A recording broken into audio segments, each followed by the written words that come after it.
కలియుగ దైవం శ్రీ వెంకటేశ్వర స్వామి ప్రసాదానికి కలంకం తెచ్చే వ్యాఖ్యలు చేసిన ముఖ్యమంత్రి చంద్రబాబు నాయుడు గారికి కొన్ని సూటి ప్రశ్నలు.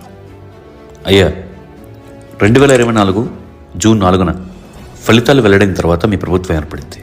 మీ ప్రభుత్వంలో టీటీడీ ఈవో శ్యామలారావు గారిని నియమించడం జరిగింది.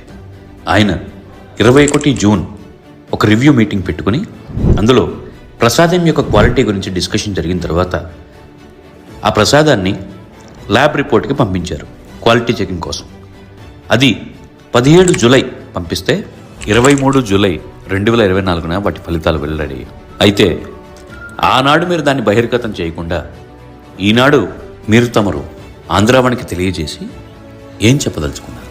ఇంతకాలం మీ వద్ద ఉన్న రిపోర్ట్ని ఎందుకు దాచి ఉంచాల్సిన పరిస్థితి ఏర్పడింది? దీని వెనక అసలు మీ ఉద్దేశం ఏంటో తెలుసుకోవాలని అఖండ ఆంధ్రావని ఎదురు చూస్తుంది.